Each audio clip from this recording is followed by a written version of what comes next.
안녕하세요. 김승현 안PD의 스포일러 안PD입니다. 클릭해주셔서 감사합니다. 오늘 영상은 일단 밑밥 좀 깔고 가겠습니다. 썸네일하고 영상 내용이 다소 다를 수 있습니다. 썸네일하고 제목만 보면 쌍용차 운명이 끝난 것 같죠. 그런데 알고 보면 남은 것도 좀 있고 짚고 넘어가야 할 내용도 꽤 많습니다. 물론 지금 나오고 있는 기사들을 그냥 보면 이미 쌍용차는 끝났거든요. 그런데 제가 제목하고 썸네일을 이렇게 올린 이유가 있습니다. 순서대로 나오니까요. 편하게 들어주시면 감사드리겠습니다.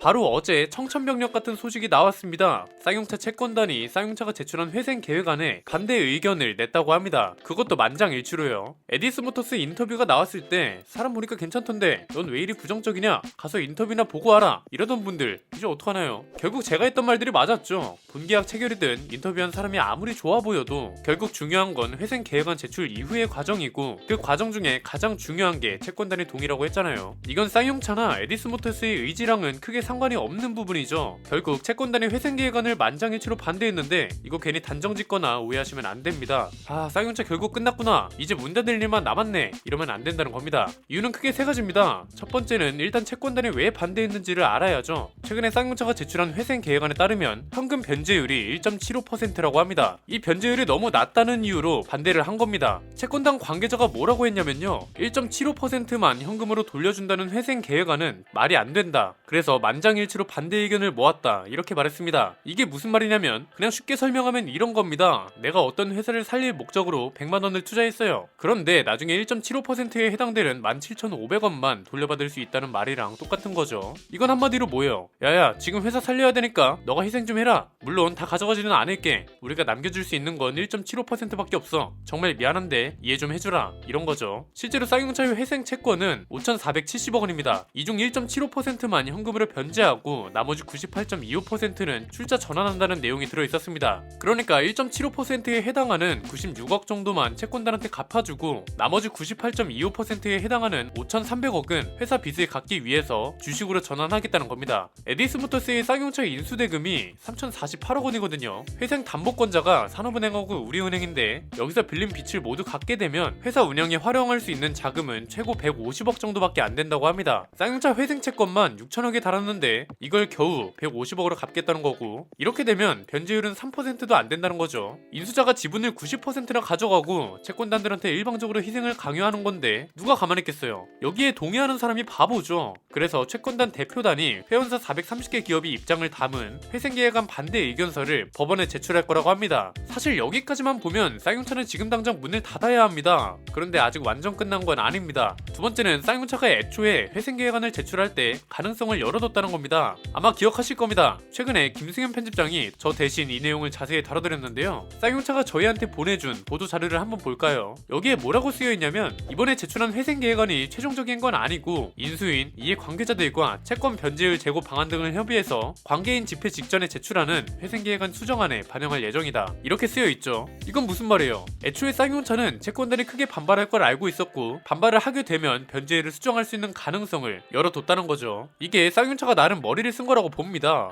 왜 우리가 가격을 흥정할 때도 그렇잖아요. 내가 원하는 가격은 300만원이에요. 그런데 주인이 물건을 400만원에 내놨어요. 그러면 보통 200이 주세요. 이렇게 세게 부르고 에이 200은 넘어갔지 300까지는 해줄 수 있어. 이런 식으로 흥정이 이루어지잖아요. 약간 이런 취지에서 변제율을 극단적으로 설정한 게 아닌가 싶습니다. 이렇게 되면 아무래도 조율 자체가 극단적인 숫자에서 시작되니까 쌍용차가 그나마 원하는 방향으로 끌고 갈 수 있는 거죠. 100% 원하는 대로 될 수는 없지만요. 세 번째는 그래서 쌍용차는 결국 끝났다. 이게 아니라 쌍용차가 회생할 수 있는 가능성이 매우 낮아졌다. 일단 지금 상황에서는 이렇게 말하는 게 맞다는 거죠. 쌍용차가 끝났다고 말하려면 인수 과정이 모두 끝나거나 아예 쌍용차나 에디스모터스가 중도 포기를 해버리거나 해야죠. 그런데 지금은 조율 단계입니다. 회생계획안 부결 여부는 4월 1일에 열리는 관계인 집회에서 최종적으로 결정되는 거고요. 여기서 채권단 3분의 2, 주주 2분의 1 이상이 동의를 하면 인수 과정이 성공적으로 끝나는 겁니다. 대신 사전에 채권단이 만장일치로 반대 의견을 냈기 때문에 가능성이 매우 낮아진 상태고 쌍용차는 조율 가능성을 열어둔 상태인 겁니다. 쌍용차 보도자료에서 중요한 단어 중 하나가 재고입니다. 채권 변제율 재고 방안 등을 협의하여 수정안에 반영할 예정이다. 이렇게 쓰여 있잖아요. 여기서 말하는 재고는 사전적 의미로 들어서 높인다는 뜻이거든요. 변제율 재고는 그럼 무슨 말이에요? 변제율을 높인다는 거죠. 쌍용차는 지금부터 채권단이 원하는 게 뭔지를 파악해야 할 것 같습니다. 채권단에서 원하는 변제율은 50에서 70%거든요. 이건 쌍용차가 변제율을 1.75%로 설정한 거랑 비슷한 취지로 말한 거겠죠. 채권단이 이렇게 선제시를 했으면 적어도 최종 변제율은 30% 이상, 진짜 완전 최소한으로 잡아도 20% 이상은 돼야 3분의 2 이상의 동의를 얻을 수 있지 않을까 싶네요. 자, 분명 이번에 나온 이슈를 가지고 쌍용차는 끝났다, 쌍용차 폭망이다, 역대급 뒤통수다, 이런 식으로 여론몰이가 될 수 있습니다. 그런데 적어도 오늘 제가 설명드린 내용들을 보신 분들이라면 과장된 여론에 휩쓸려 가지는 않을 거라고 생각합니다. 이번 쌍용차 채권단 이슈가 주는 교훈은 너무나도 명확합니다. 단순히 기업 입장에서만 볼 게 아니라 정보를 받아보는 수용자들 입장에서도 배울 게 많습니다. 저는 이것도 크게 세 가지라고 봅니다.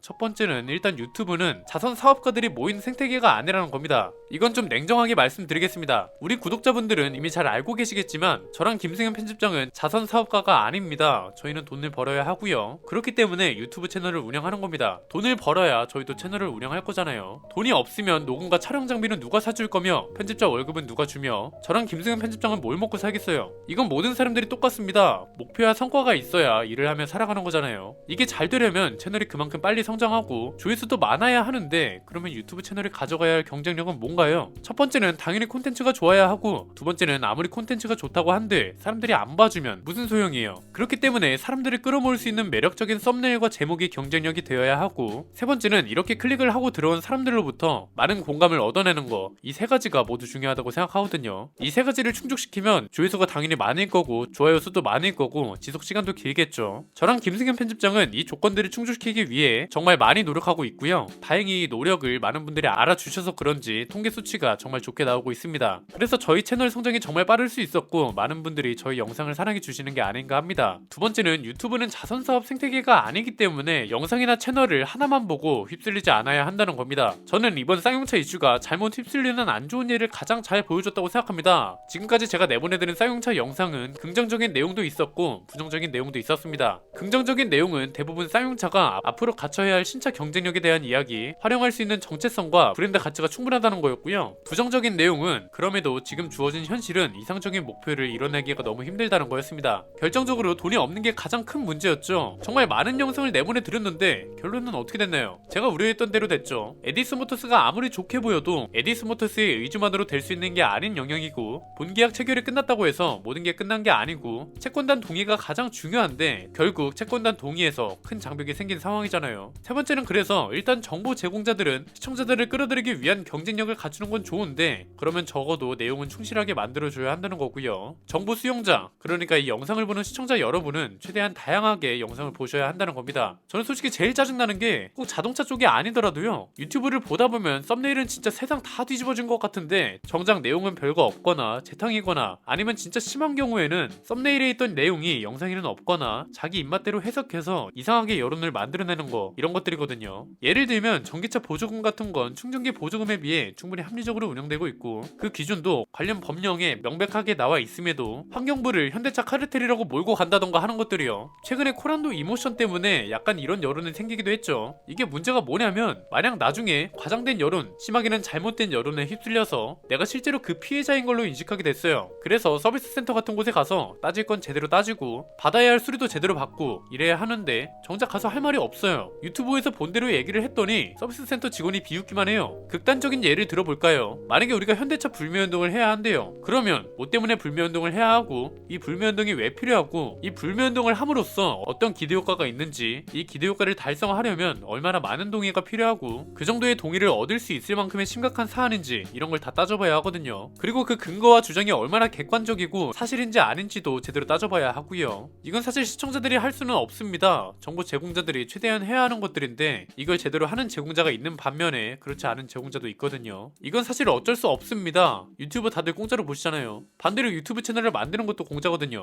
이제 기사 같은 텍스트 콘텐츠 정도는 컴퓨터랑 인터넷만 있으면 가능한 세상입니다. 필터는 하나밖에 없는데 이 필터 하나만으로 거릴 수 없을 정도로 많은 정보가 제공되고 있다는 거죠. 저는 정보 제공자이면서 정보 수용자이기도 하거든요. 저도 유튜브나 기사를 볼 때 최대한 다양한 곳에서 정보를 가져오고요. 그 중에 합리적인 내용들을 정리해서 제 머릿속에 집어넣습니다. 필요하면 관계자나 전문가한테 자문을 구하기도 하고요. 이렇게 우리 영상이 만들어지고 있는 겁니다. 그래서 제가 하나 부탁드리고 싶은 건 우리 채널 시청자분들이 저와 김승현 편집장의 영상을 사랑해주시는 거 정말 감사합니다. 진짜 작년 7월 1일에 시작해서 7개월 만에 10만 구독자를 달성한 것도 아직 실감이 안 납니다. 그런데 저도 그렇고 김승현 편집장도 그렇고 우리 구독자분들이 저희 영상만 보시는 건 원하지 않습니다. 자동차 채널 중에 좋은 채널이 얼마나 많나요? 이런 채널들 영상도 다 보시고 그 중에서 합리적인 의견들만 모아서 정리를 하면 이게 정보 수용자들이 가장 합리적이고 올바르게 정보를 수용하는 방법인 것 같습니다. 이건 정보 제공자로서 드리는 말이 아니라 저도 실제로 유튜브 영상을 볼 때 이렇게 하고 있거든요. 같은 정보 수용자로서 건의를 드리는 겁니다. 오늘 쌍용차 관련 이슈가 꽤 큰 게 나와서 이걸 정리해드리는 김에 평소 제가 정보를 어떻게 받아들이고 소비하고 있는지도 이야기를 해봤습니다. 조금이나마 도움이 되셨으면 하고요. 10만 구독자를 넘은 지가 꽤 됐는데 이제야 감사 인사를 드리네요. 김승현 편집장을 대신해서 감사 인사를 전합니다. 앞으로도 계속 열심히 하겠습니다. 오늘 영상은 여기까지입니다. 앞으로 이런 기업 동향 이야기도 가장 유익하게 그리고 자동차 관련 이슈가 있을 때는 가장 빠르게 스포일러 해드릴 예정이니까요. 구독과 좋아요 알림 설정을 통해 가장 빠르게 받아보셨으면 좋겠습니다. 안PD의 자동차 백과 쌍용차 채권단 반대편이었습니다. 감사합니다.